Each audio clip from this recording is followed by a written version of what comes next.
I just don't want to try to solve any deal with money when I could have solved it with emotional currency. I'm saving my money. Thinking positive, it's a fact. People need to think more positive, but every person takes it to how they see it and how they look at it. At the end, it's all about... Ever since I was about 25, I started paying attention to what I was saying and trying very hard not to say things that... It doesn't matter if the world likes you, but it does matter that they respect you. In this video, we bring on some of the most respected individuals in the world to teach you how to gain and earn respect from the people around you. If you enjoy this, please click the like button, make sure to subscribe to our channel, and share a comment below on your biggest takeaway. So how do you deal in a negotiation with the kind of person who has to win, who has to get everything they want? They're very controlling, alpha, Right. and it's their way or no way. Well, getting everything they want is actually third on their list. First of all, being in control is number one on their list, and that's emotionally satisfying. The second thing is the alpha type, which is, we refer to that as the assertive. The one thing that's more important to them than actually getting what they want is being respected and making sure that you know everything about what they're coming from. So, and it's a classic guy who's working for his boss and said, you know what, my boss didn't do what I wanted him to do, but he heard me out, or she heard me out. I can live with the direction that we're going as long as I know that my boss knows my opinion. And so that the assertive type of negotiator, it's really more important to them that they felt that they conducted themselves respectably, that you respected them, and that you knew what they were coming from. And once they know those things, they'll actually soften up on what they want. If they feel disrespected, they'll probably be more frustrated and angry and demanding. Right. So you have because to when respect. they're very demanding, what they're really saying to you subtly is, I want you to know how important this is to me. Right. I want you to know how important I am. So how do you meet that person? Just come to them with respect or with calm? And, or you know, you could say, look, you're impressive. You're phenomenal. You've thought it's all out. This is very... Yeah, I mean, clearly you know where you're coming from. You know what you want. I'm lucky to be talking to you at all. Right. I mean, if we're to sit down with Donald Trump, I would, in fact, be lucky to be in the same room with him. That'd be the first thing I'd say to him. I'd say, stroke his ego. You're an American icon. Right. You know, you're the symbol of American business, certainly in New York City. Yeah, you know, stroking their ego is not a bad thing. It's a version of empathy, because that's how they see themselves. And you know, the emotional recognition, like emotional currency, is not going to solve every deal. I just don't want to try to solve any deal with money when I could have solved it with emotional currency. I'm saving my money with emotional empathy, currency, intelligence. Right. My money's too important to me to waste it when I could buy something with satisfaction. So yeah, that. I'm enormously tight with my dollars. And so many people, well, especially men in business deals, I feel like there's a lot of alpha men who are trying to get what they want, and so somehow they'll lose money because they're not able to have empathy, or they're not able to whatever. They're not able to drop their ego. Yeah, a lot of money's left on the table over stuff like that, or what they value themselves out. Like price is the most emotional term in a negotiation, because you value yourself based on price. But if I can get you to value yourself in another way, put you on a magazine cover. I mean, stroke the ego in some other way. It used to be you get Donald Trump in any magazine you wanted to if you put him on a cover. You know, imagine the amount of time, and that used to be his deal. If you wanted to do an article on Donald Trump, the deal was he made the cover. And then he would knock himself out for the people doing the articles. Oh, yeah. On access. Anything. Answering questions. Yeah. Imagine how valuable his time was. They got to cover to the magazine anyway. I got to put somebody on it. Right. You know, now they're trading something that costs them nothing. Right. And he's giving them dynamic interviews. And he's promoting them hard, and he's sharing them with everyone. Yeah, he's exactly framing it everywhere. And interesting. Yeah, so you're buying Donald Trump with emotional recognition. So what are the characteristics that make a great negotiator in your field? And also, how do those translate into the business and relationship world, just in general, outside of? Well, let the other side go first. Most people they're burning with their argument. Here's why you should make this deal, and they've got that memorized, and they're not going to listen to a word you say till they get it out. So trying to talk to them is really like trying to talk to a paranoid schizophrenic, Right. because they're rehearsing their speech in their head and their logic, and so you just can't get through to them. So you let them go. You let them go first, and another guy, Ned Colletti, former GM of the Dodgers, friend of mine here in town, phenomenal negotiator. Mm-hmm. He's lectured at my class at USC also. And Ned always likes to let the other side go first. He did the Barry Bonds deal. He's done a ton of deals across the board. And Ned says, well, in a 2-hour phone call, there's going to be 90 seconds of solid gold, where the person I'm talking to, based on changes that they made in their tone of voice and the adjectives that they used. I mean, he's got an instinct for it. He couldn't identify. He just always say there's 90 seconds of solid gold. And I'd say, what is that? Right. And we talk it through, and he says, well, yeah, it's going to be a change in the tone of voice. It's going to be a different kind of adjective. So Ned wants you to go first because he wants to know what it's going to take to make the deal. What they want. Right. Yeah, what they're inspires burning them. for, or how they characterize what they have. Or what they're not saying, too, maybe. Exactly right. What someone has failed to say is often a lot more important than what they have said, which is why I give it a little thought in advance. All right, what are they gonna say if they've got this? So I actually like to look for more of what they haven't said, what's glaringly missing, and that's going to take. I'm going to need you to walk through it a couple of times before that jumps out at me. Okay. Who are the most difficult people to work with then? Would you say it's the alpha people, or would you say it's the uncertain people, or what type of people are hard to work in negotiation with? You're talking about a little bit of a tight match, and that has a tendency. It's a little bit based on how bad I want to make the deal. Like, I don't like liars, or I don't like the most difficult people to work with in the long run are people who haven't thought anything through, which is as bad as a liar, only their heart's not in the wrong place. They don't know what they want specifically, or they don't know how they're gonna get this done. Which is, again, we go over and over again. I go over and over again. Yes is nothing without how. And the person who thinks like yes is going to make a deal. Well, yes is not going to make a deal because you got to have how. How are we going to put this together? And someone that doesn't think things through, a lot of times they're actually kind of dysfunctional on their own side. So they'll make promises they can't keep, and they have no idea they can't keep those promises. Right. And so when they take your deal, you think you've done a deal with them, they take it back to their company, and their company goes like, no, we're not doing this. This is a stupid idea. We can't do this. Sure. And that happens a lot. I think in the private sector, I've heard from a number of companies that fully 50% of the deals that they make that don't go through get killed internally. Because somebody cut a deal for them and they took it back to the company, and the company says, no, that violates our terms and conditions. Right. We can't deliver on that basis.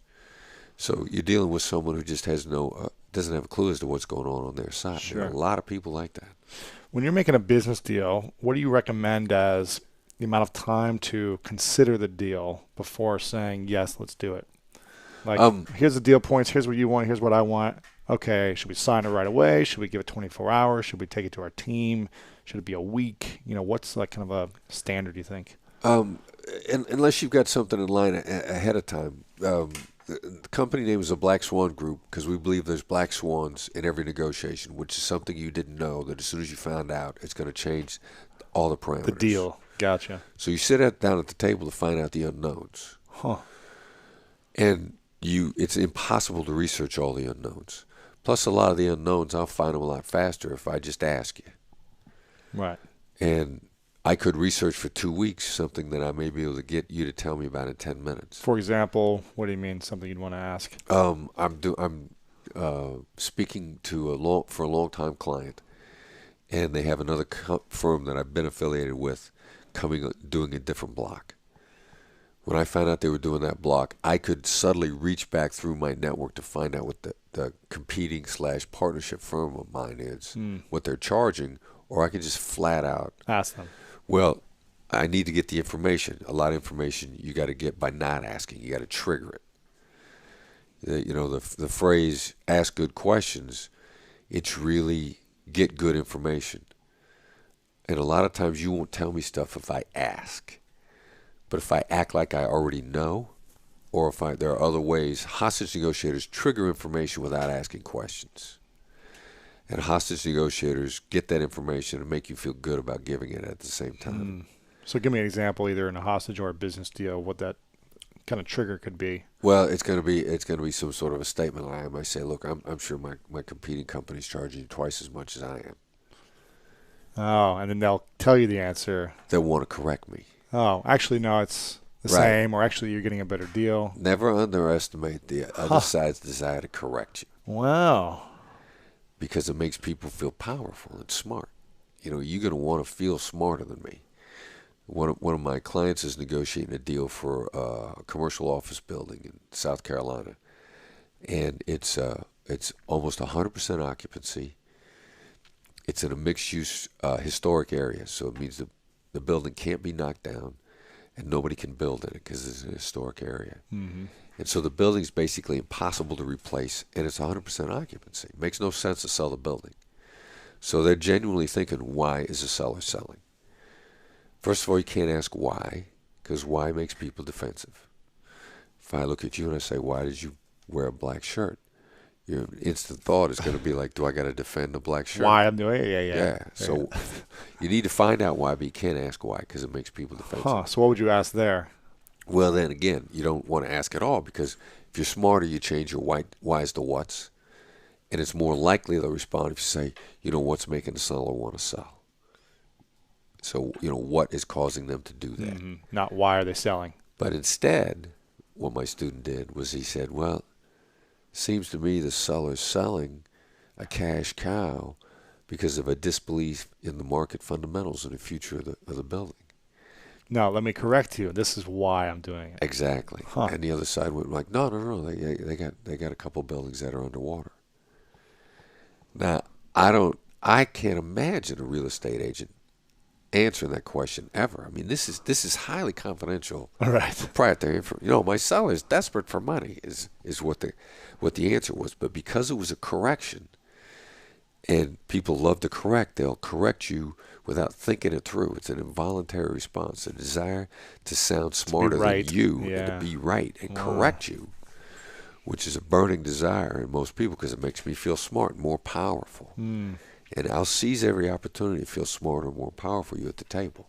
Gosh, it's like chess. It's emotional chess. Emotional chess. I love this. It's emotional chess. And how do women and men compare as negotiators? As counterparts, either against each other or woman-man, woman-woman, man-man. Is there differences? See, I think a powerful woman negotiator, a woman who's really good at negotiations, is almost unstoppable. Wow. And I think that the societal reinforcement is constantly trying to pound men into being better negotiators and constantly trying to pound women away from it. And I think the step from sympathy to empathy is a shorter step. And women are socialized to be sympathetic. And I don't think whether or not it's nature or nurture, I know there's a lot more pressure societally and culturally for women to be like that. And in my class, women pick my style of negotiation up faster than the men do. And the women that go to my class start cutting bigger and better deals faster than the men do. In business or in life or in just... In both. Gotcha. Wow. So in my view, I think that... Like after they graduate, they go on to do... Well, in the class. Okay. You got to negotiate with skin in the game in my class. And really? Almost all of my students are rising star business executives. So mock negotiations, they're making more, is what you're saying. No, in real life, man. Real life. You got to take my stuff and put it in real life while you're in my class, and you got to write about it. Wow. And I've got everything from $1 billion Wall Street transaction. People in my class use the tools for. I get at USC get a lot of commercial real estate transactions. Wow. A lot of people buying commercial real estate that are working on MBAs. I've gotten a lot of those transactions. Got my favorite way to say no, which I got the how question before. Uh-huh. The favorite way to say no is, how am I supposed to do that? Just real calm deference. There's great power in deference. You know, that's what I did in kidnappings, bank robberies, everything. How am I supposed to do that? And what if they say, I don't care, figure it out, or she's dead? Well, then you know that you've pushed them as far as you can, and that means you got to pivot to something else. Now, and that's actually where you want to get to, because the strategy of negotiation is to find out you want to max every term if you can, and the only way to max that is to find out that I've hit you to the full limit without making you angry enough that you slam your hands down and walk away. Because even your reaction Or just you now, shoot someone. or you shoot someone, your reaction just now was like, look, you got to do it, or things are going to go bad. Yeah. And it was one of my students here in town is negotiating for a luxury client to rent a house in Hollywood Hills, and $20,000 a month was a rental, and They were trying to get the rental, or they were trying to lease it? trying to get it. Gotcha. And so The person said it's $20,000 a month. right, Yeah. and it's from his client's extremely wealthy. So and you're negotiating a wealthy market. The other side always thinks you got all the money in the world. And so he just said, how am I supposed to do that? And they said, okay, well, and they shifted the terms, and he cut the price, and he moved a bunch of other terms around. Then they negotiated for a while longer, and then he said, again, on the price, he says, how's my client supposed to pay that? And the realtor says, if your client wants a house, he's got to pay it. Bang, you got a deal. When the other side says, if you want it, you have to do it, which will come usually after the second, third time that you said, how am I supposed to do that? So you knock it down a little more on a car, a real estate deal, whatever it is. Now you've maxed that term. Now you move on to something else, so you make the deal. But you needed to know that you pushed them as far as you could have, without them storming out, or without them saying, Chris Voss is not any fun to deal with. I would never do business with him again. How am I supposed to do that in a deferential way? Right. They still feel in control. You're not saying, screw you, that's too much. Like, what are you, out of your mind? Right. And if you don't make the deal at that point, then what they say after the fact, they say, I didn't make a deal, but I deal with them again. They're all right. They're all right to deal with. Did they get the lease? How much did they get? Yeah, they got it. How much? They knocked it down to less than 20, and then they got some softness on some other terms. Gotcha. And then they cut the deal for the house. There you go. And I wish I was paying $20,000 a month for a house. That's a lot of money for a house. $20,000 a month. Wow, that's a rich student. Yeah. Well, USC, they get people that are involved in a lot of lucrative deals. Yeah. So you're saying, what is the importance of empathy in a negotiation? When I'm hearing you say it's extremely important, and that's why you feel like a woman would be a better negotiator in general, because they have more empathy in general, or? Well, it's the shortest. Most people have confused sympathy with empathy. Okay, what's the difference? Empathy is, I can see you're upset. It's just identifying how you feel. Sympathy is like, wow, I feel bad for you. So feeling sorry or bad for someone is sympathy. Sympathy. It is in fact it doesn't help anybody. Like, I don't care if you feel bad for me. Right. I could care less. So sympathy is not a good thing Sympathy is a weakness as a negotiator. as in a negotiation. Empathy is a good thing. Empathy and tactical empathy, because we've really taken it past just empathy in general. Like, we've been doing this long enough that I know what I'm looking for before we sit down. I know that I need to find out the stuff that are negative emotions for you, because I need to get them out of the way of the deal. And I need to find out the stuff that are positive emotions for you, because I want to reinforce that to make the deal. And I know that the negatives are going to be a bigger deal to you than the positives are. So can you give me an example of this in a business deal? What that would? Well, if I don't like doing business with Donald Trump at all, then if he's annoyed me to the point where I get enough satisfaction keeping money out of his hands, I won't make that deal. Or if I'm in a business deal where the other side, and I've thought about this, like, you annoy me so much That I don't want you to get anything. that I'll take less money to keep you out. Right. So how would you eliminate something like that negative in the deal, so that you could? Well, then say, like, if I think that you're negative towards me, I'm going to say, look, I'm sure it seems like I'm greedy here. If I say to you, like, I'm sure I'm going to seem very greedy here, that sets me up to ask for a lot of money. Because there's actually science that backs this up now. Identifying a negative diminishes it every time. So if I'm going to make a big grab for the money, you're going to think I'm greedy. And I need to get that out of the way, because if I'm too greedy, you're gonna get some satisfaction by keeping me from the money, even if you don't get any. Right. And so I'm going to say, look, I'm going to seem real greedy here. I'm going to seem like I'm very self-centered, and then I'm greedy, and then I'm not looking out for you at all. And then I'll just let it sit. And you'll take a lot more from me, a lot. You'll allow me to take more if I've said that in advance. Up front, really. Yeah. Because I've diminished that. Your thought is like, I mean, I can never seem too greedy then. When I make that grab, you're going to say, well, he was honest with me. He told me he wanted a lot of money. He didn't try to say, hey, look, let's do a win-win deal. Now give me all the money. Right. Because if I say I want to do a win-win deal with you, I'm like, hey, I'll be nice to you. I'll look out for you. And then When you I try to make take that 90 grab, and give me 10. It's like, Right. oh, it's not a good deal. Yeah. But when you say it up front, then you're more likely to get the deal Yeah. and get more of whatever you want. Right. I'm gonna seem very honest to you. You're gonna like that I was honest with you, and you're gonna say after the fact, like, look, He was honest. I always knew where he was coming from. I didn't like the deal, but I did it anyways or whatever. Yeah.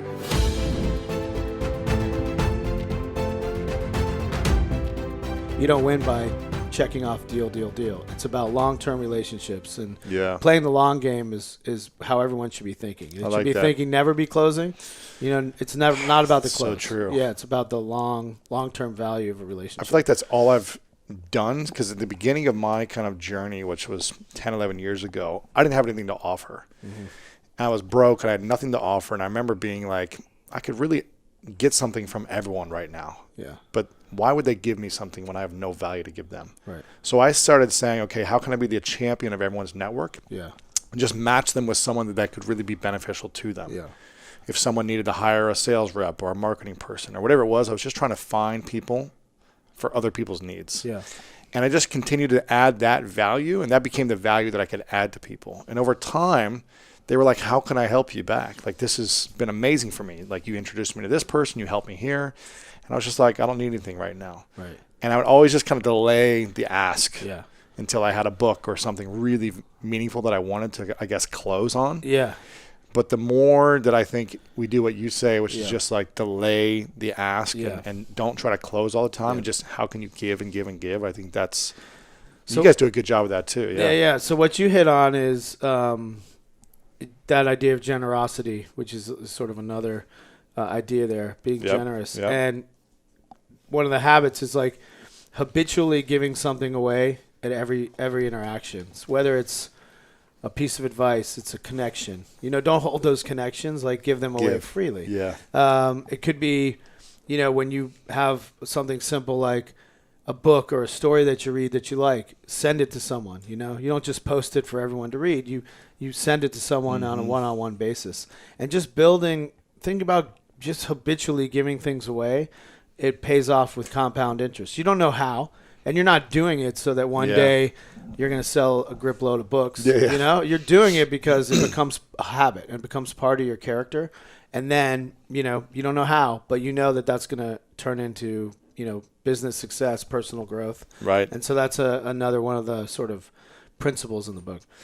So there's 11 habits to becoming a master yeah. influencer, right? Yeah. And persuading people, is that what it is? To It's all about persuasion. buy into your vision, your dream, your products, your company, anything, right? That's into right. you. Into you. And the idea is that we're all, persuasion is sort of a loaded word, you know, but we're all persuading all day long. Yeah. I mean, you're persuading. I call it enrollment. Enrollment. We're either enrolling people into our vision or into our requests, Yeah. or they're enrolling us out of it. That's right. Yeah. And it's simple things like you're convincing your girlfriend where to go on vacation. Exactly. Or where we're going to go for dinner. Where are you going to go for dinner? Yeah. So all day long, you're persuading your boss to give you a raise or a company to hire you or someone to publish your book. Like all day long, there's micro instances of persuasion. Right. And this is really just about building a personal character and habits to allow enrollment to be more natural and freer. Yeah. And it's also about being yourself and finding a purpose, because that's what gravitates people towards you, is really knowing yourself, leaning into your quirks, being able to be vulnerable. I remember when we did we had you at the White House for the It's On Us campaign. It was crazy. I stood up and told a story, crazy, and man. The whole place was just like in awe that, you know, a macho dude could be that vulnerable to that audience, and it opens everyone else up. And you know, unless you were really comfortable, knew yourself, knew where you were coming from, you wouldn't have the power to do that, you know, which you were able to do. For context, people listening, wasn't Joe Biden was there or something, or it was like we did a campaign with Joe Biden called "It's On Us," which was to end sexual assault on college campuses, and we brought you and a bunch of folks influencers. To It's probably a couple hundred people in the room. A couple hundred people to meet at the White House. Yeah, Joe Biden's talking. Yeah, and and someone said, "Hey, we're going to ask you guys to like make a request on how you're going to support this campaign." Yeah. And so different people stood up, and I felt called in the moment to stand up and share a story for a minute or two about being sexually abused myself and how I didn't think other people should suffer with this or go through this personally because of the trauma it creates and what I was going to stand up for. So, you've got to be really confident in yourself and know yourself, like you said. And be able to be vulnerable. Be able to not be perfect. Like we all have flaws. We all have issues. We all have things we're trying to overcome and accomplish, wherever we came from, whatever our background. Leading into those gives you power. Yeah. You know, not trying to push those down and suppress them. Leading into being vulnerable and things that you're going through and being able to talk about it creates power. And we were talking about stuff beforehand, which we won't go into here because it's not public information, but your ability to be vulnerable in the middle of things in your life right now is powerful and allows you to connect with me and Chase, who was just connecting with as well. That's right. Yeah, exactly. That's what it's about. Yep. Now you got these 11 habits, and there's kind of 4 core principles, and then there's kind of sub-principles around that. Yeah, Is that right? That's right. Yeah. So the first one is original. Yeah. What does that mean? To be original? So that's really about, being an original. You know, it's that Oscar Wilde quote, be yourself, everyone else is taken. And it's sort of a few habits around how to lean into your authentic self and find your truth. And, one of them is the persuasive power of storytelling and really understanding what drives you, how to tell your story. And so there's sort of some workshops in here about like how to do that and how to pull out your story. How to tell better stories. How to tell better stories and really understanding what your story is and what you stand for. And that's part about being original. That's interesting. Yeah. It's an art to learn how to tell stories. Yeah. It can be very challenging for people. I find it very challenging for me telling stories. Well, it's kind of your job, isn't it? It is, but it's still challenging. It's still challenging. Yeah. For me, I'm good at telling other people's stories. Right. But I'm not good at like coming up with stories on my own. Yeah. I'm good at like telling their story. Right. Which I guess is still story. But someone told me one time, facts tell, stories sell.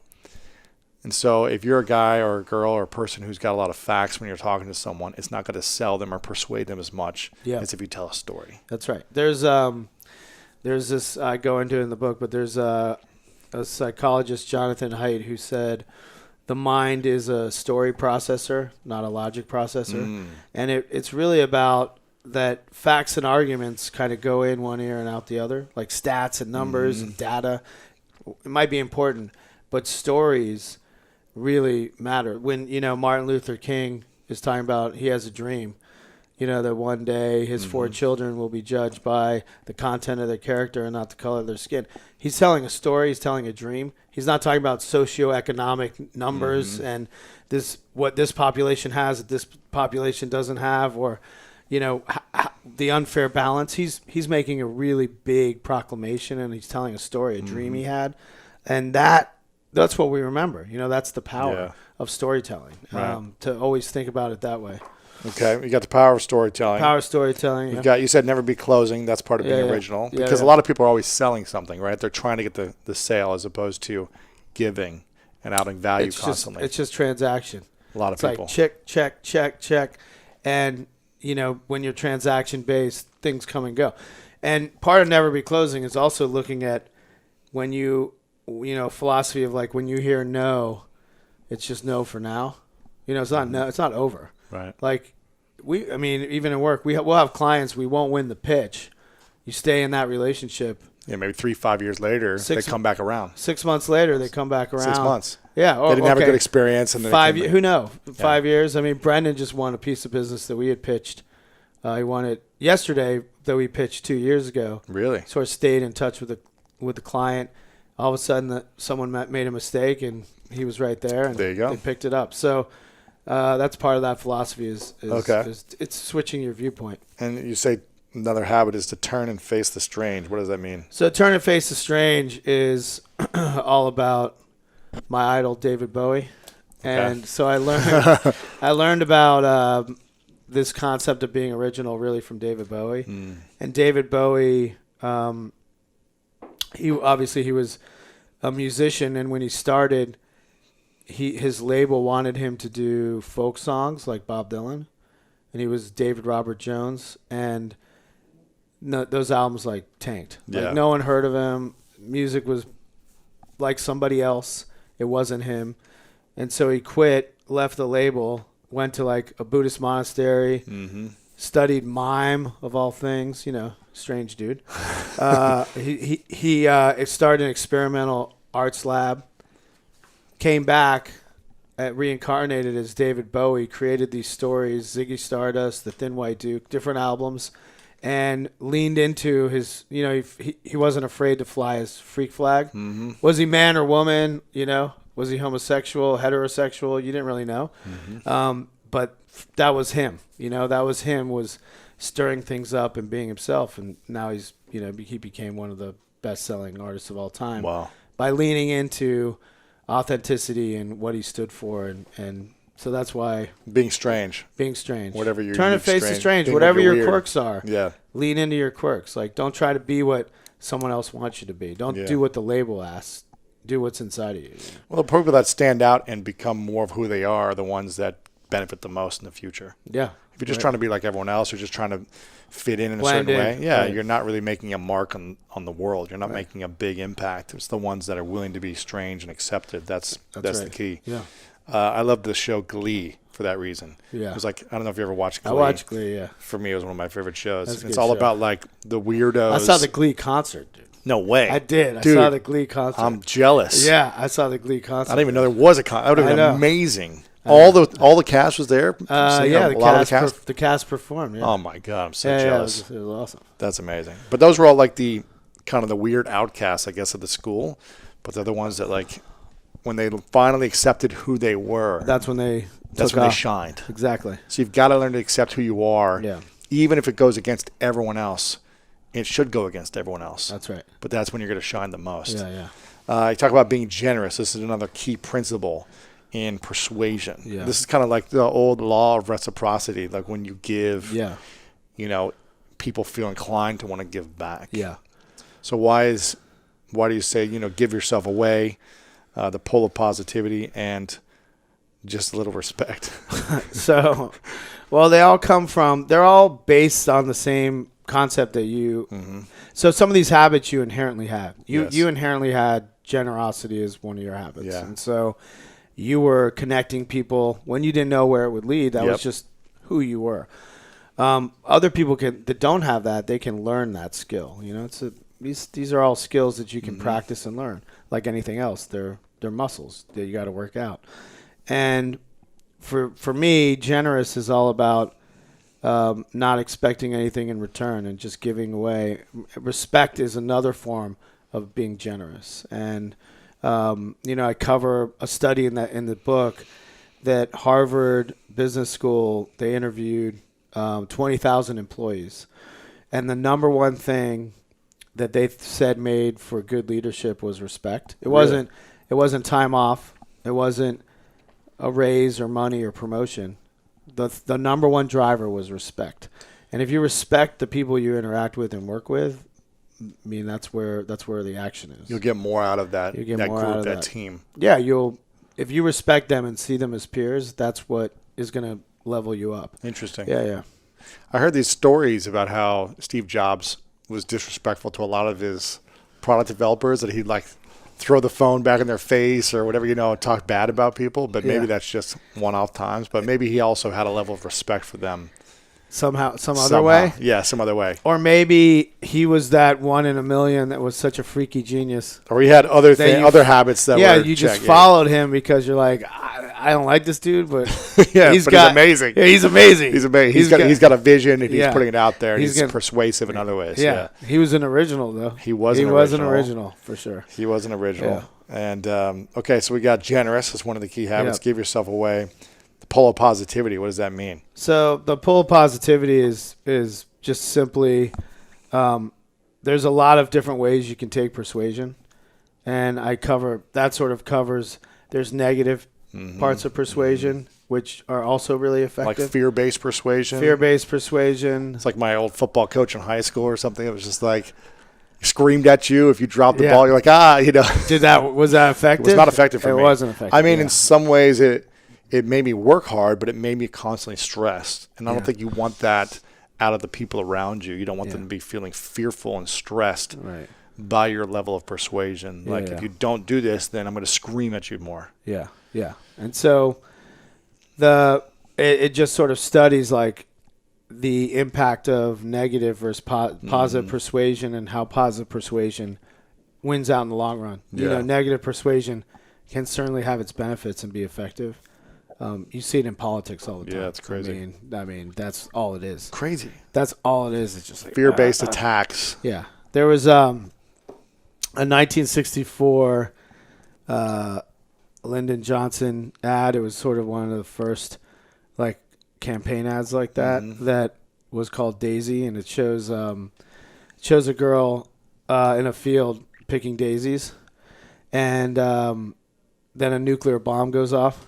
And then the screen like fades to black, and it's basically like the world's ending. Like if I don't vote for this dude, oh my gosh, my family's gonna blow up in a nuclear war. That's crazy. So that's negative persuasion. It was effective. It works. It works because that's fear based, and this just argues that the opposite is more productive for society, more sustainable, more healthy.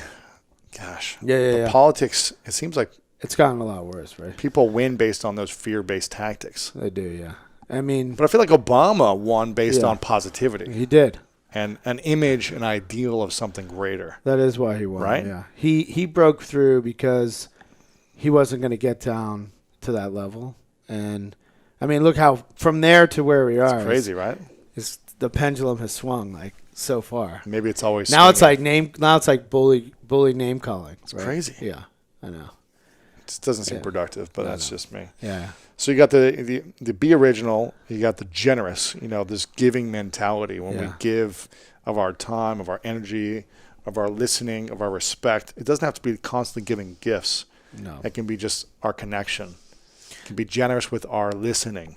That's right. Time, advice, connections, compliments that you think of but you don't say. Yeah. You're always doing that. You're like, oh, I should, and then you don't. Like give those messages out there. Like, give that positivity off. That'll make you more persuasive. Yeah.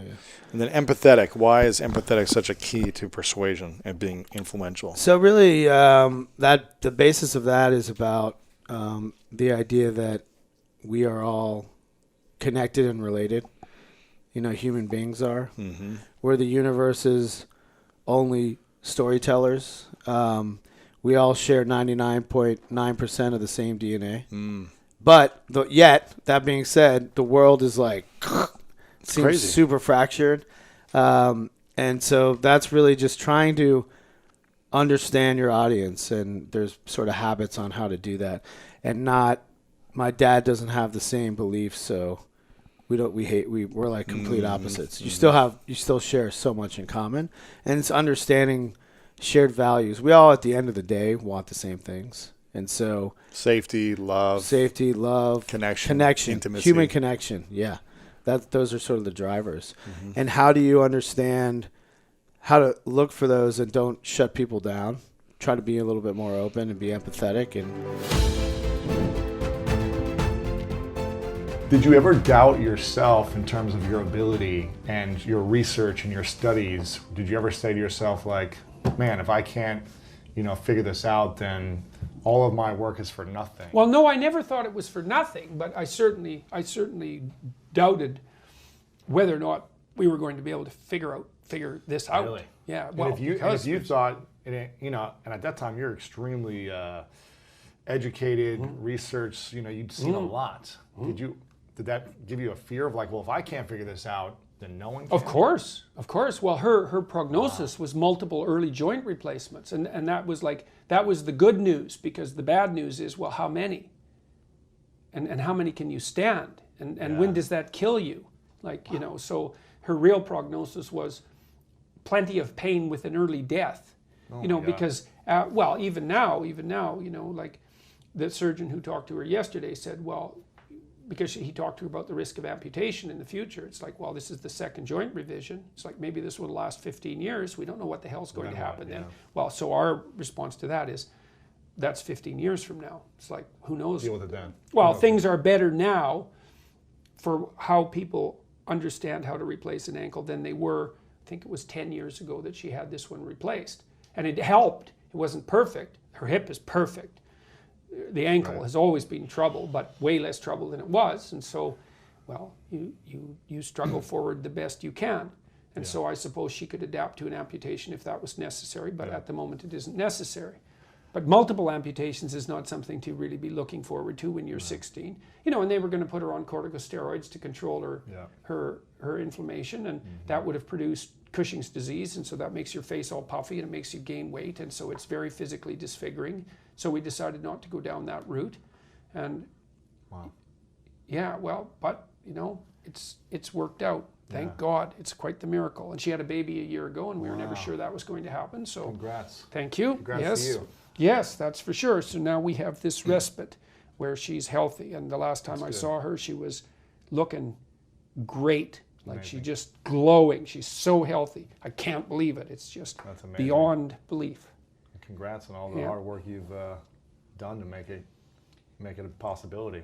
You spent a long time. We avoided the worst excesses of hell during the catastrophe, so that's something. Yeah. And it did allow her the space to figure out. And my wife had always thought that diet had a relationship to it, and we investigated that. Like, there's a good literature that shows if you have arthritic symptoms and you stop eating, if you fast, they go away. So that's interesting. It's like, well, food must be causing it. But once you start to eat again, no matter what you eat, it comes back. It turns out, not no matter what. Almost no matter what. Because she's sensitive to virtually everything, but she isn't sensitive to meat. And so it turns out that if you eat meat, you can live. So that's a big difference between being sensitive to everything and not being sensitive to one thing. And so it's a harsh diet. It's made traveling difficult, although I can eat in restaurants because most restaurants can cook a steak with nothing on it, and that's made things much easier while I'm traveling. But whatever, it's working. And so thank God for that. Amazing. Do you think, hypothetically, if your daughter was healthy and never had any of these complications, that you would be the man you are, impacting people, the success, the attention you'd be getting? Do you think you'd have as much impact? I wouldn't have written the 12th chapter, that's for sure. Do you think in general you would still be able to have the ideals, the belief, the fortitude that you have to reach people and really impact people? I think so. But I know what you're saying. Your question is, well, to what degree is adversity character building? And the answer to that is plenty. But I was already, like I said, and it was the same with my wife, we weren't naive people. Because I had an extensive clinical practice, I was dealing with heavy level adversity always. It wasn't 25 hours a week. It wasn't your daughter. No. But there were other problems in my family and so forth that I dealt with as well. And so we'd already, I think, garnered most of what we could from confronting adverse situations. Now, did that add a different level to it?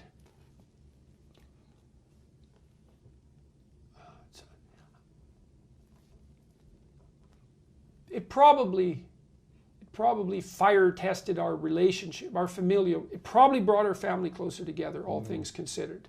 I saw the same thing happen when my wife's mother died. She died of prefrontal dementia, and she developed it quite young.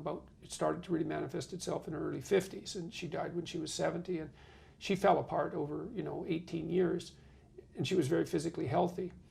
And her husband, who was quite the man about town when he was a young guy, real extrovert, he was a real character in our hometown, he took care of her so well, it was absolutely jaw-dropping. Wow. Every time she slipped, he'd step up to the plate, and he took care of her until he couldn't lift her out of her chair anymore. And he was getting old too.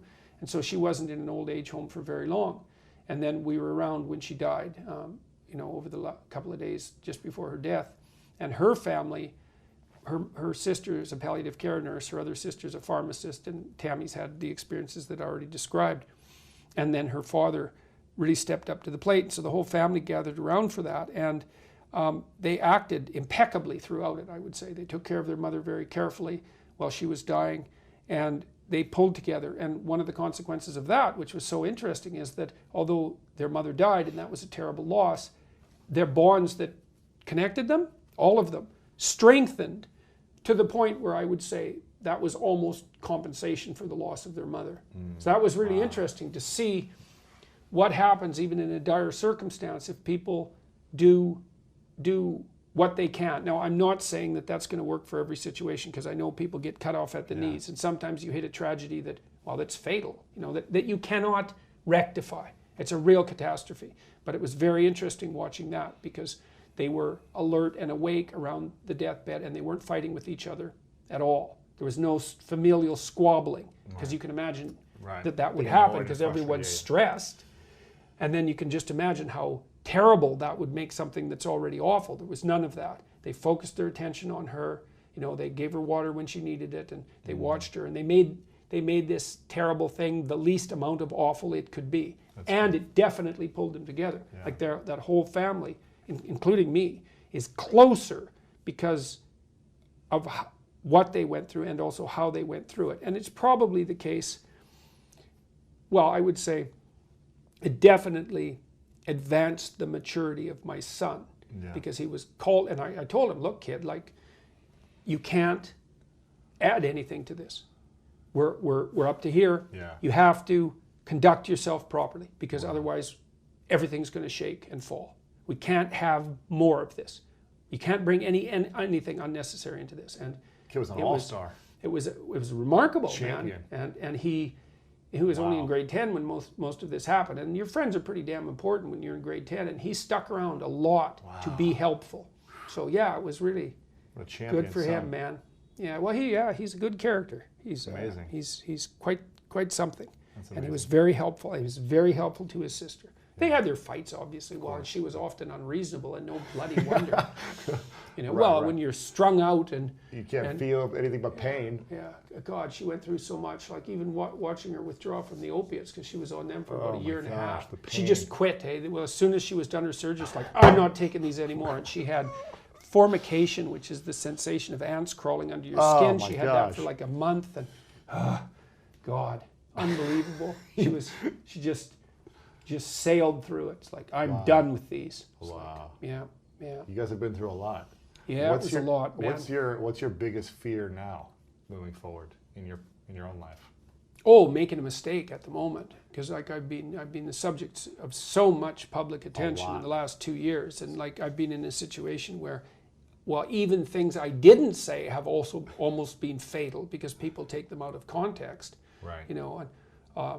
But my biggest fear has been that I do something careless, and that there are big serious cascading consequences to it. Do you feel like you've done something careless, or? Everyone's done something careless. Right. But I've been pretty careful. I mean, I was fortunate. So when this political scandal blew up around me in Canada, when I opposed some legislation that I thought was reprehensibly constructed, the radicals on the left in particular came after me hard. But I was fortunate because, they called me every name under the book, and went after my character. And, I suppose there was some degree of that was understandable to some degree, because if you stand up against something, if you stand up against the radical right, well, maybe you're a communist. Might not, probably not, because you don't have to be a communist to not like the radical right. But if you stand up against the radical left, well, maybe you're a Nazi. Well, probably not, but you might be. And so it's certainly in the interest of the people who are proponents of the philosophy of the radical left to assume that you're a Nazi, because then they don't have to deal with you. And so that's what happens. You throw yourself into the fray. People try to localize you, and they do that by saying, well, maybe you're this, maybe you're this, maybe you're this, maybe you're this. It's like, well, yeah, maybe not too. But I already had 250 hours of lectures up on YouTube at that point, so people could actually go and see what I had said, because virtually every word I'd ever said to students in a professional capacity, not every word, because I didn't tape every lecture, but I taped multiple years of lectures, and so people went over those with a fine-tooth comb trying to find out if there's anything I'd ever said that was, and they couldn't find anything. And that was because I've been very careful with what I say. 25, I started paying attention to what I was saying and trying very hard not to say things that I would, trying very hard not to say things that something in me objected to. So, and well, that seems to have provided me with a buffer. And so people came to my website because they were interested in, well, before the political stuff blew up, I had 1 million views on YouTube, which isn't nothing. 1 million of anything is a lot.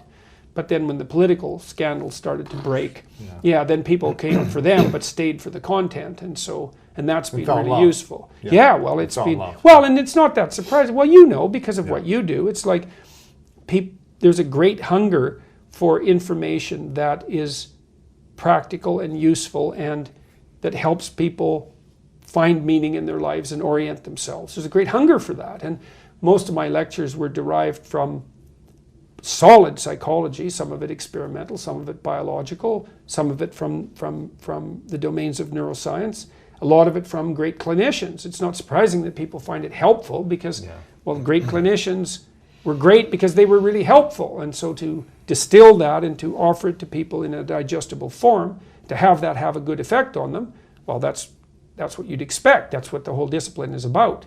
And so that's been great. These public lectures that I've been doing, so I think I've done 50 of them in about 45 different cities now in about 3 months. And the average theater size is between 2,500 and 3,000 people. Amazing. And they're unbelievably positive events because people come there and we talk mostly about the political spectrum and why there's room for voices on the left and why there's room for voices on the right and where the parameters of that should be, because both of those can descend into extremism and that's not good, and the role of individual responsibility and individual sovereignty and the necessity for people to develop a vision, the sorts of things that we already talked about. And virtually everyone that's coming there, they're not coming for political reasons, even though that's the story you hear from the more ideologically possessed journalist types, because they see the world that way. They can't imagine anything else could possibly be happening. But the people who are coming to these lectures are coming because they are doing everything they possibly can to make their lives better. That's it. And so, and it's lovely to talk to people like that because it's amazing. It is. It's great. It's literally great. School of greatness, baby. Right, exactly, exactly. I've got 6 minutes to be mindful of your time and your schedule, and I want to ask you 3 final questions, if that's okay. Yeah, you bet. So as much as I would love for you to go on for another few hours on these answers, so I can get to the last question, I'll do my best to be brief. I wish I could go on longer, so we'll have to have you come back next time you're in LA. The first one is, what is your purpose now moving forward? Through everything you've had in your life, what's your purpose moving forward? Well, I have specific, what's my purpose? What am I aiming at? Well, I did a series of biblical lectures last year. I did 15 lectures on Genesis. I'm going to continue doing that. So in November, I'm going to start with the Exodus stories. And what I'd like to do over the next 15 years is make my way through the whole corpus of biblical writings. So that's one major goal. I want to write another book. I've written half of it already, which will be a follow-up to 12 Rules for Life, because I actually had laid out on a site called Quora 40 rules. And so I'll do that and write another couple of books, I suspect, over the next few years. The touring I'm going to continue. I have 10 cities coming up in Canada and another 20 in the US and then 12 in Europe. And I'm going to go to Australia in February and then back to Europe, I think, in April. So there's lots of touring on the horizon, and it's for the reasons I already described. The lectures differ every night, although there are themes that constantly emerge. And I'm using those as an opportunity to have a detailed and engaged discussion with the audience about how we might proceed forward individually and collectively so that we can make things consciously better, and why that's associated with necessary meaning and why that's a moral obligation. So it's a dialogue about responsibilities and not rights, even though rights are only important insofar as they set up the space for you to shoulder your proper responsibility. And as a sovereign citizen, you have the responsibility for the integrity of the state resting on your shoulders. And it's something that if you don't take seriously, then the state shakes, and that's not good. And so I'm trying to convey that to people. It's like there's actually something that you need to do. You need to take care of yourself. You need to take care of your family. You need to take care of your community. And if you don't do that, then there'll be hell to pay.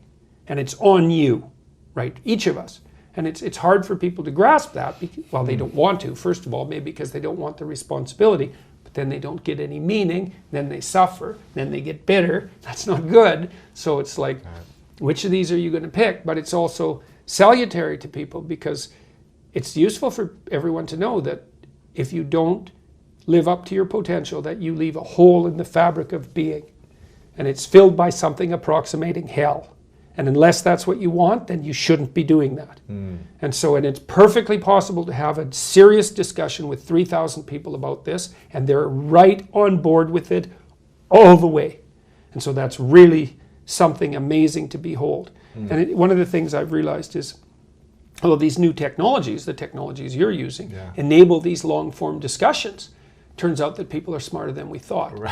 Right. TV narrowed it, right? It's like 30 seconds. Say your complicated thing in 30 seconds. Like can't. And so we were viewing the population through this narrow window, and everyone looked kind of stupid. It's like now the window's fully open. It's like, oh, look at that. You people like 40-hour Netflix specials that are incredibly complex. Right.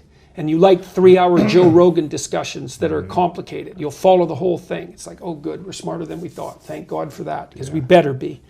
So that's where I'm aiming in the future. That's your purpose. Got it. Love it.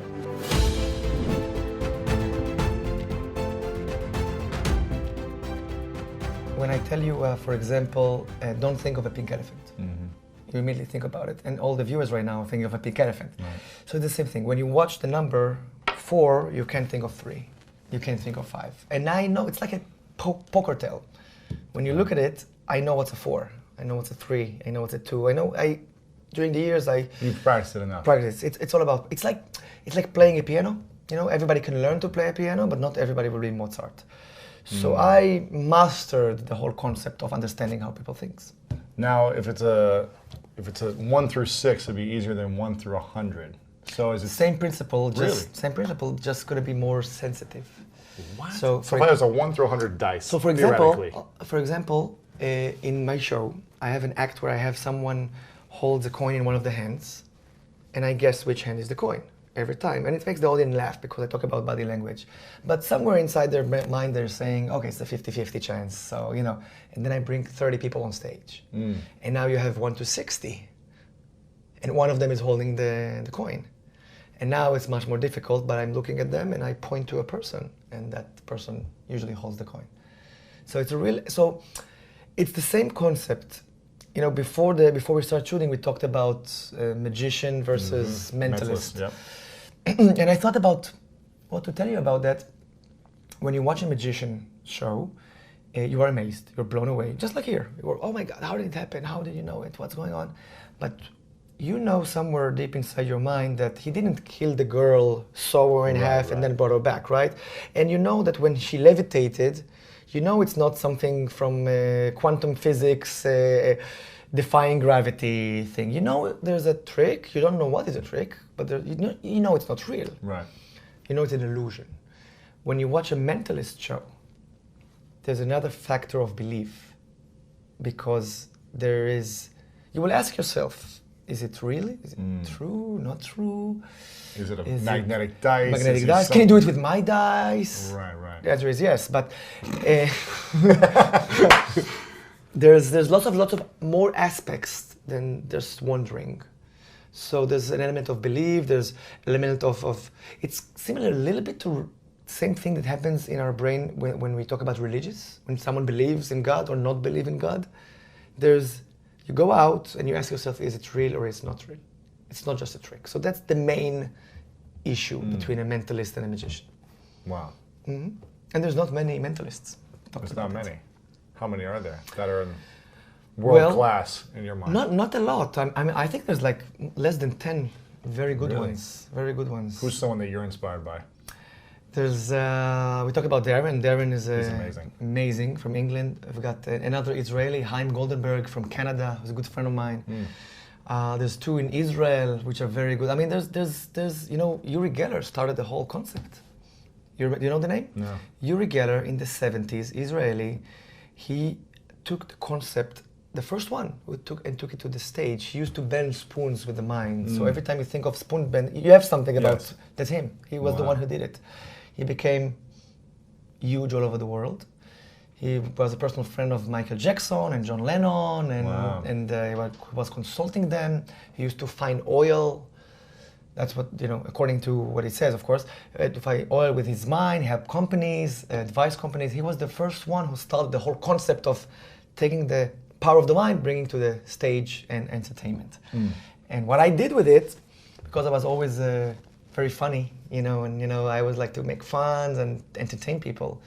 I love the high energy of entertainment, and I love to be creative. So I took the concept and developed lots of creativity around it. And that's what you see in the live shows and the TV shows and all of that. Wow. So it's a lot of fun. What's something that someone's done that you think has blown you away personally? Because I feel like you've seen it all. You know how a lot of people have learned their psychology and things like that. So Well, if you think about it, again, I go back to magic. A magician can do 4 things.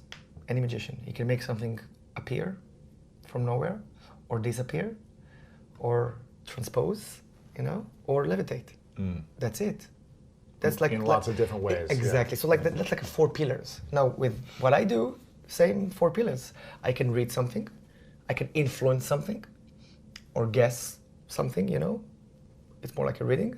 I can predict something, or I can make things move, like the spoon bending or telekinesis stuff, brain power.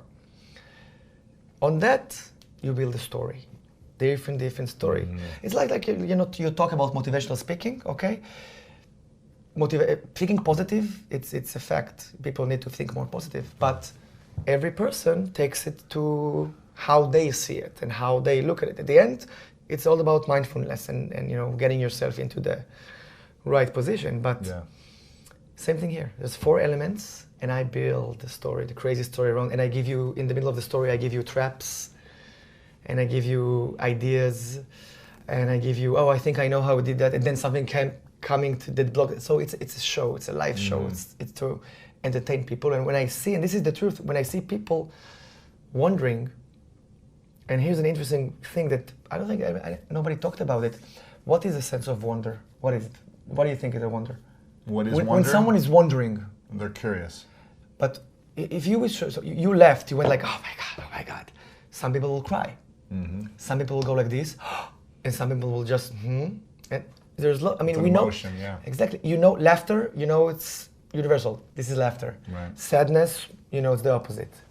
Angry, it's like this. Wonder is very individual. If you think of wonder, not everybody will go like this.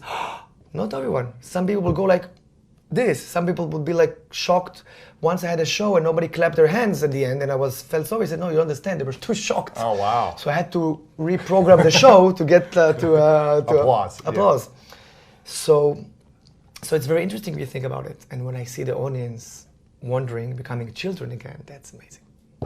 Wow! And that's why I do what I do. Do you feel like you had a good childhood? Define a good childhood. Well, you say you want people to be like children again. That means... I believe, I have 2 children of my own. And the children, did you see that there's an amazing scene from the movie The Prestige. You see a magician, he's taking a little bird and he goes like this, and the bird disappears. And the audience goes, oh my God. And the bird appears like in another place. So everybody's like clapping their hand, and the little boy is asking, what happened to the first bird? And really, the magician had like a mechanic, something that he makes sure that he kills the first bird. Oh, no. Or something like that.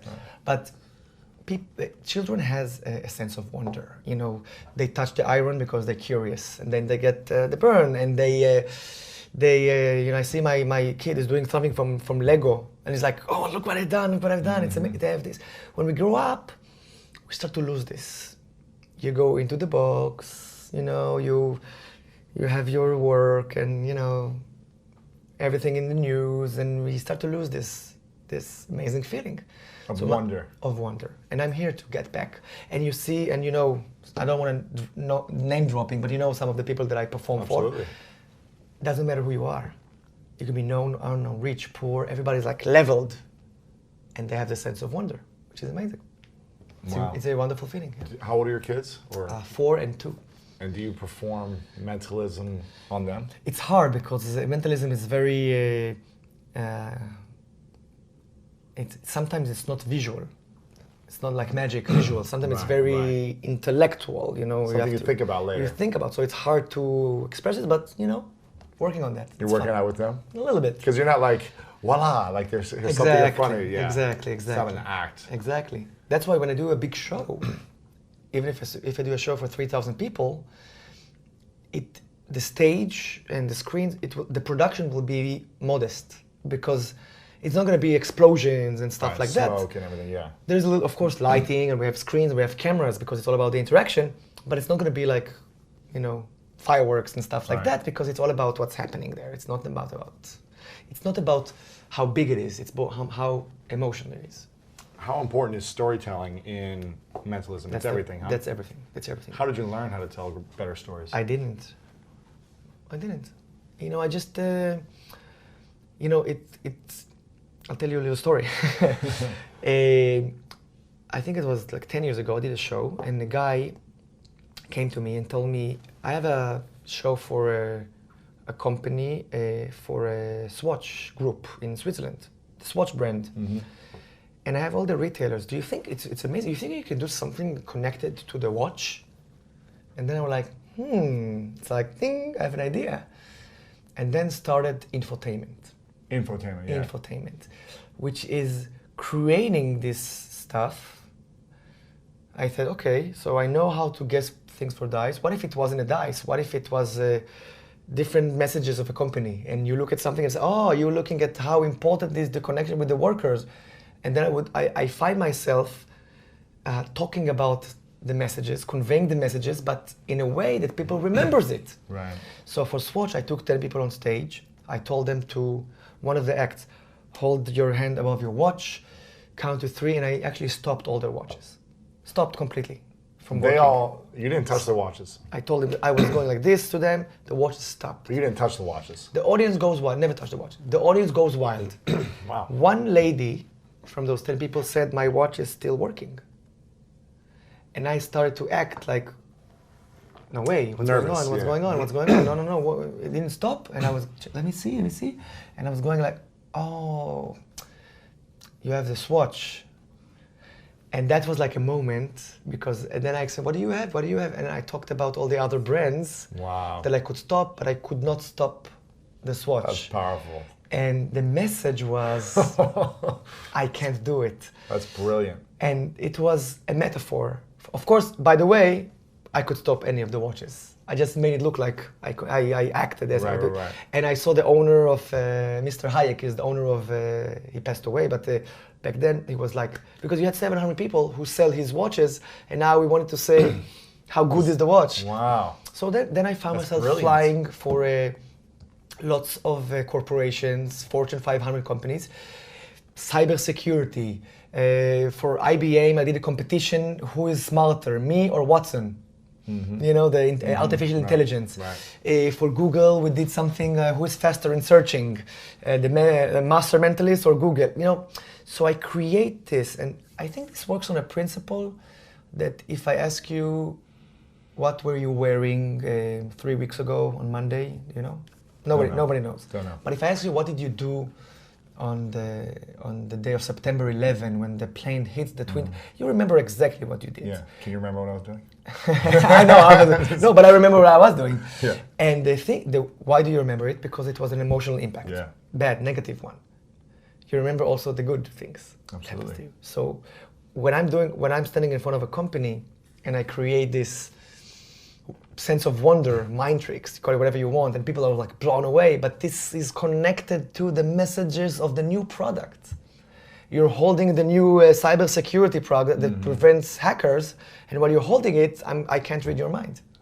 Right. And people get the metaphor, That's funny. Yeah. and everybody remembers the messages, and it's better than any lecture, it's better than any PowerPoint show, because people go home and say, oh, this guy was talking about the new blah blah blah of cybersecurity of the company, and when I hold this, he couldn't read my mind, and when I didn't hold it, he could read my mind.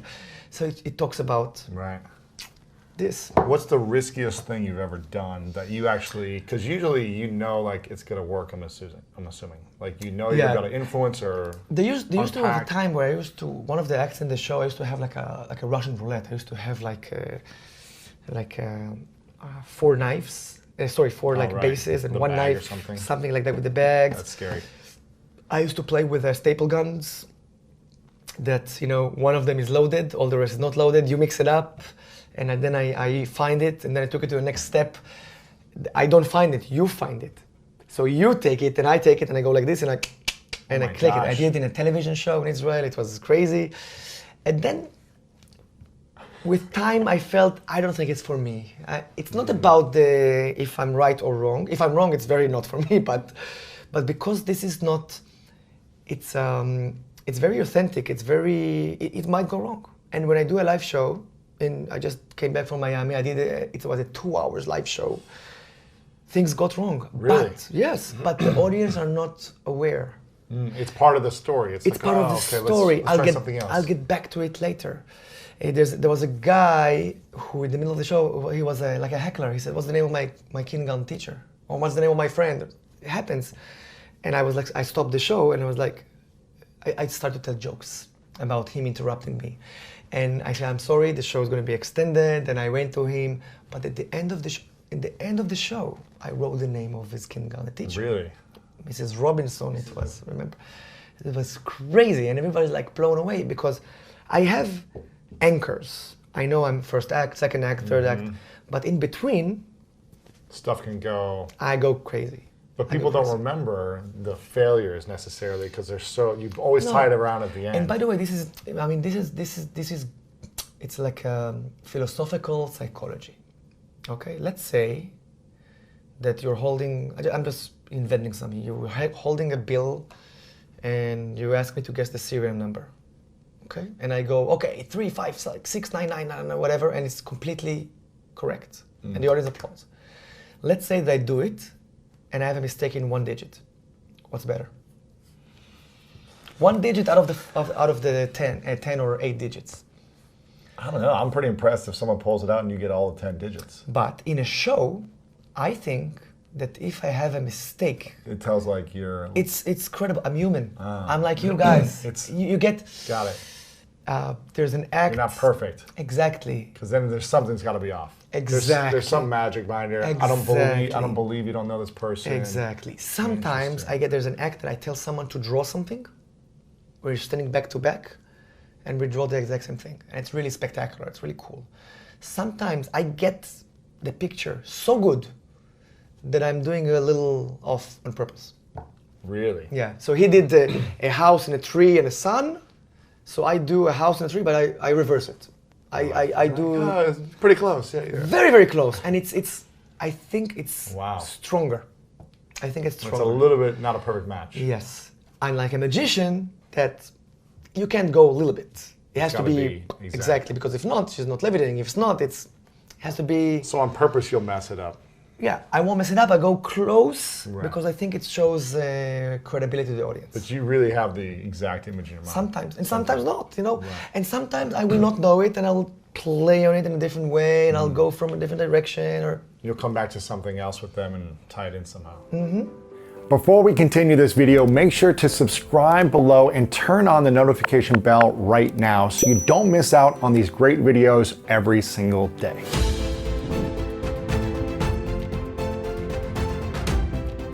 I think my toolkit is people's stories that they tell themselves. I think that's what interests me. It's like Can you give an example? Or? Well, so like even just like a magic trick, right? You are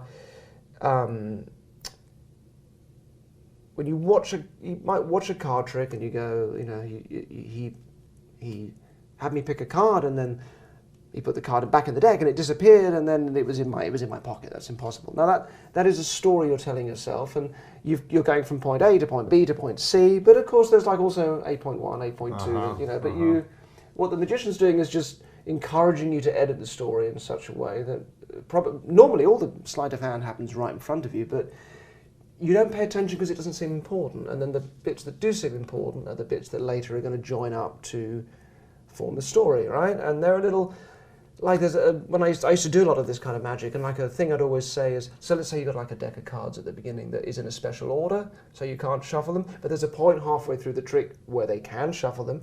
I would normally say at that point, okay, look, shuffle the cards again, but this time do it under the table, right? So they follow that instruction, but it sounds like they've shuffled the cards before to them. Does that make sense? Shuffle the cards again. Because I say shuffle the cards again, but this time do it under the table. Now they haven't shuffled the cards before because they were in a special order. But then later when they're reconstructing the trick in their head, let alone when they're then telling someone else about the trick. I shuffled the card a bunch of times. Yeah, I shoved it at the beginning, you know, and it's like a false memory that you start to implant. Yeah. So So it's just, you're just working with stories. And so what I do, because the sort of magic I do isn't very like, proppy. It's kind of like more based around suggestion. Yeah. So it really is. There's also conjuring in it as well. I mean, Sure. I'm using magic techniques too, but largely, like the bit that interests me and the real story. meat of it is just, it's people's ongoing perception. When you meet people, what goes through your mind first?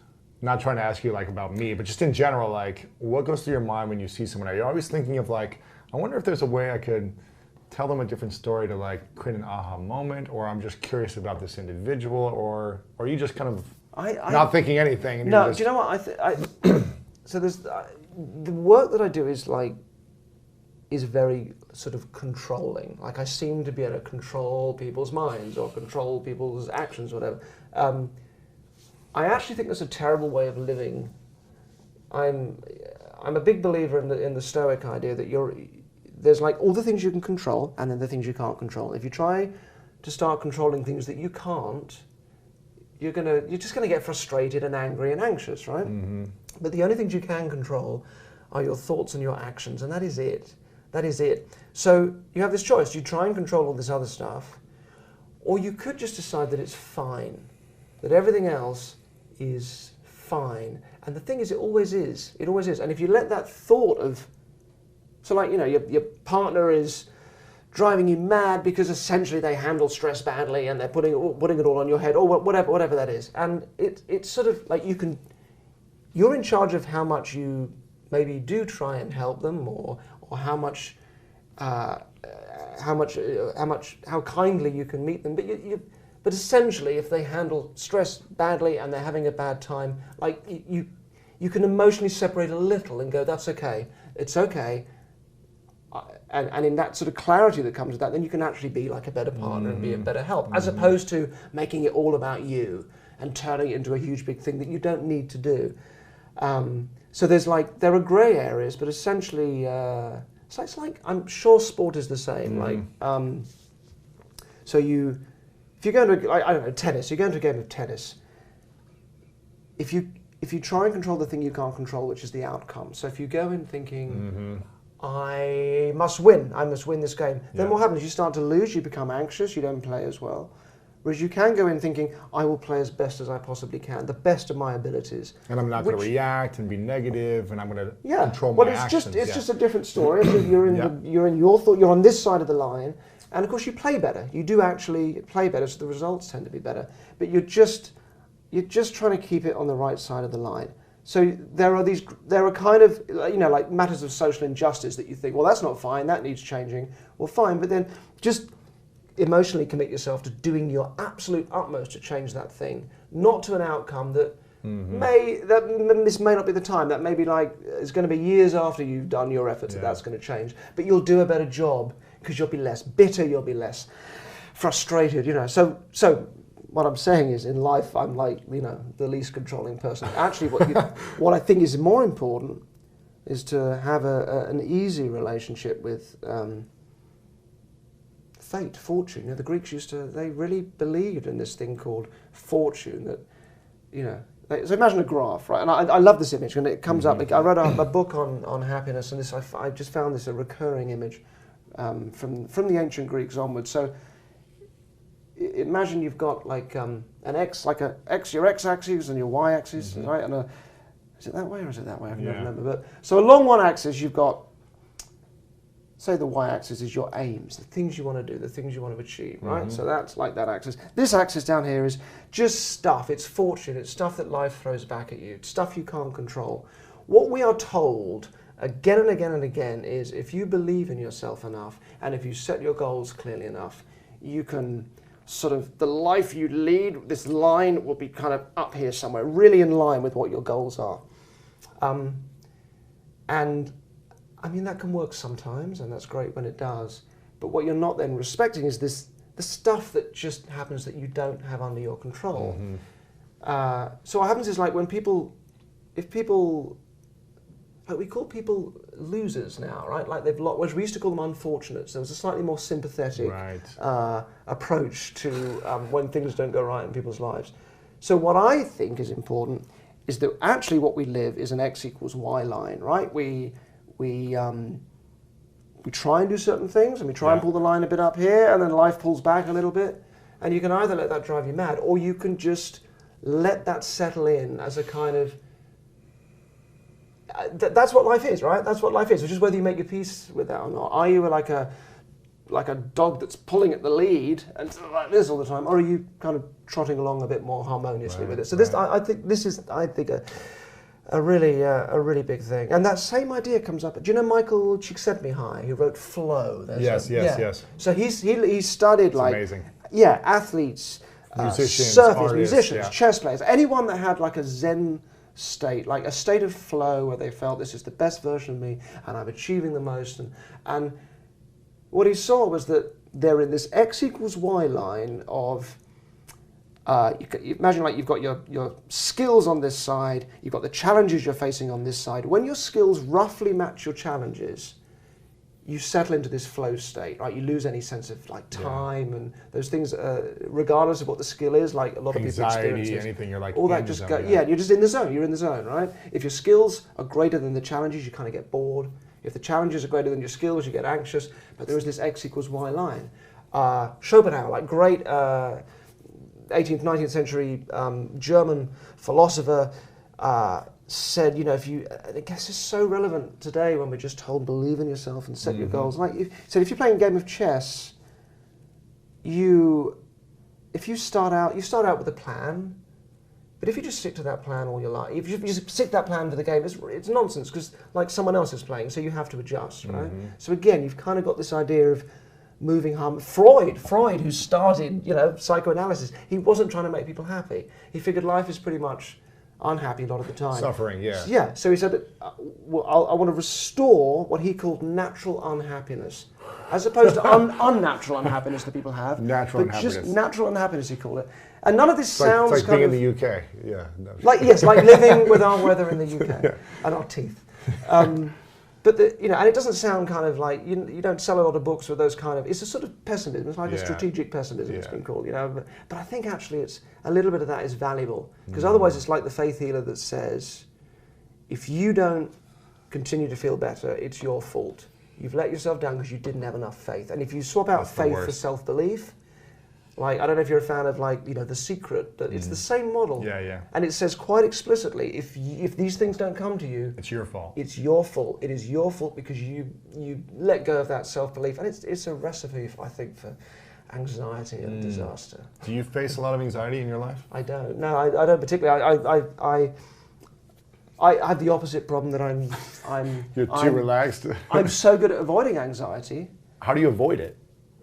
because I just have this natural constitution that I just avoid stress, but then the difficulty is getting stuff done then, isn't it? Like, anxiety is really important. Because you need a little pressure to complete things. Yeah, that's our signal that something needs changing in life, right? If you have a deadline, it's like, I've got to do this thing, or something's not working, I've got to make a change. How do you change? You don't change your job. You don't know it's wrong unless you start to, hate your job. You don't cross the road on your own without letting go of your mother's hand first, right? Something has to die in order for something new to live, right? And like, I'm 47, so as you get kind of into the middle bit of life, you start to notice you kind of like, your ego has to now just settle down, and you actually putting yourself in service of something that's bigger than you, like whether it's your kids or a passion or whatever it is, that those things start to become important. Things have to sort of, you have to let go of some things to move on, to move into growth, but you don't grow unless you embrace some level of anxiety. It's tough. So I find that difficult because I'm too the opposite, and I need to embrace a bit more anxiety probably in life. Do you feel like did you used to have a bigger ego at one point? Have you started to kill the ego off for yourself? Oh, I was a magician. It's just awful. It's embarrassing.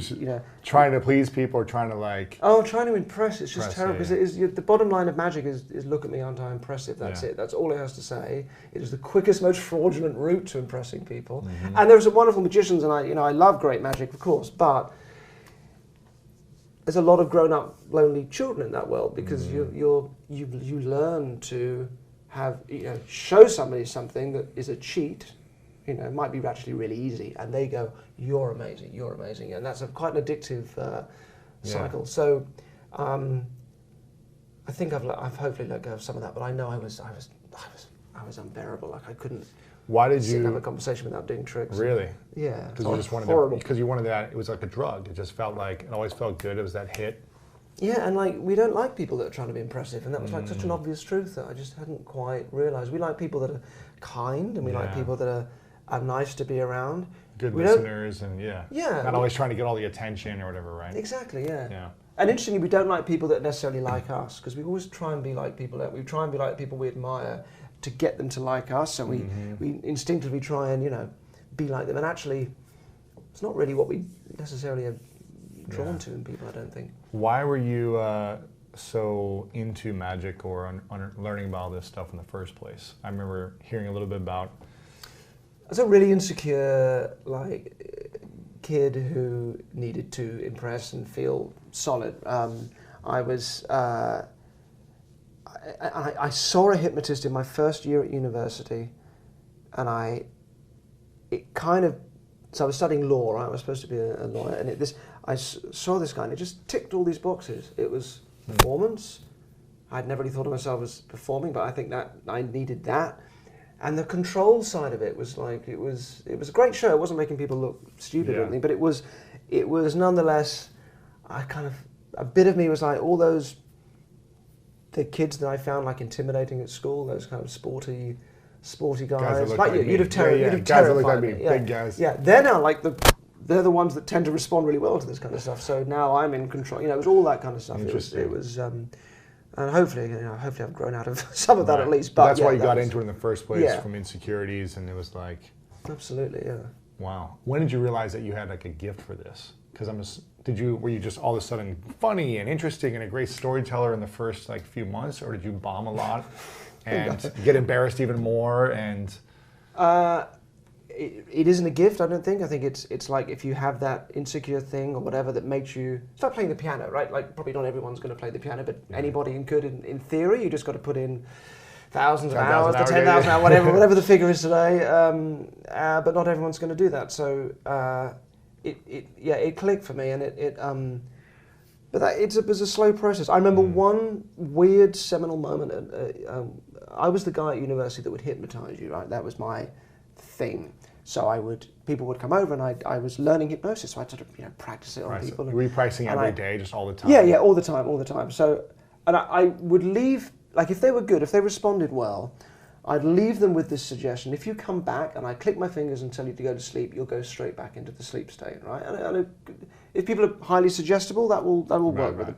So, and it just would speed up the process the second time. Sure. And this guy came one week, and I thought I'd seen him before. So I sat down, I said, click, I clicked my fingers, go to sleep, and he went out. And He went to sleep. He went to sleep. Well, it's not sleep, but he went Right. into this kind Yeah, of yeah. whatever, Relaxed state, yeah. this relaxed state, but essentially went into a trance. That's what it looked. You did he slumped out, and we did whatever we were doing. I can't remember what it was. Maybe he wanted to give up smoking or something like that. And then it was only afterwards when we were talking about it, and I realised I hadn't met this guy before. So I thought, well, how did he? Because I don't have any magic fingers or something, nothing I'm doing. And I just realised it was just my kind of commitment to that. My confidence and my belief that he was going to respond, and the fact he was very suggestible was just like a fortuitous coincidence.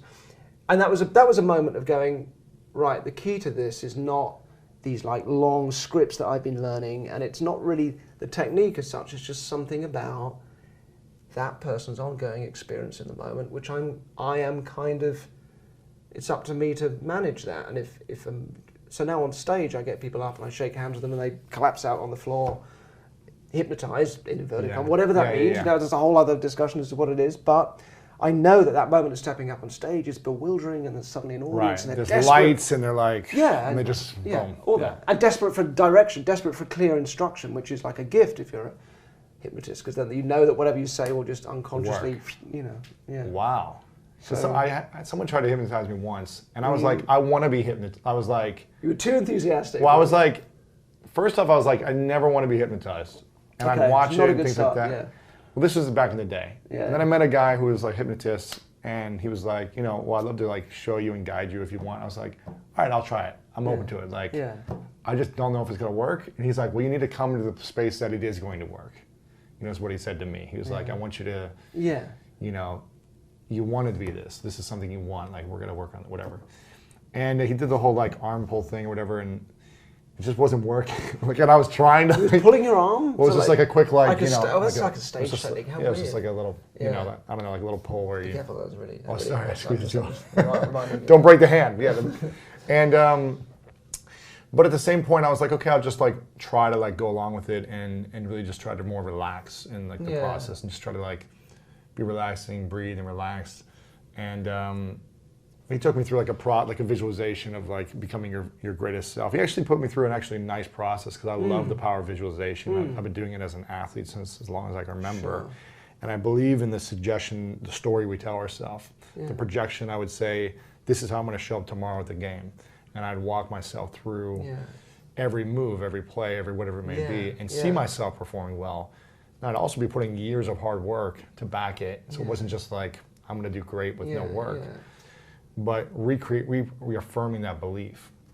And so he put me through a nice little kind of guided visualization, meditation, whatever you want to call it. And he was like, I want you to imagine the greatest version of yourself standing right in front of you. And in that moment, I'd actually never heard the way he told it before. Then I was like, wow, I could see myself like with 100% confidence, calm, poised, like the best looking version of myself, whatever, just like standing perfectly, not slouched, just every part of me, the best version. And I was like, wow, I can push myself to be a greater person by seeing it first and then taking the action steps to becoming that. Yeah. So I was like, that was a nice little... As long as you build in this kind of sub-clause that... Because like people can set these kind of goals that last forever. Joseph Campbell, I'm sure you know, big writer on myth, said, you can spend your life climbing a ladder and then realize you had the ladder against the wrong wall. It's wonderful. Why are we climbing the ladder, right? Yeah. Like, why are we climbing this, or? Yeah, we spend a lot of time focusing on stuff like this. We have this image of this version of ourselves that we're moving towards, and it's always out there somewhere. And it's kind of like all those things that it's helpful. Like if you're going to have a self-image, of course, why not have a great self-image? Because we tend to make terrible ones, but it's just an image. It's just a picture in your head. It might as well be a good one. Yeah. But in the meantime, there's also like the here and now, and there's like making your relationship to the parts of you that aren't right or don't feel right, and making peace with that and understanding that in a different way. If you're looking for more greatness in your life, make sure to check out this video right here. And also check out our free PDF, The 3 Secrets to Unlock the Power of Your Mind to help you change your life. Download it right here. Deny a negative that's not there. You plant that baby. And that's why you have to know the difference between a denial and a straight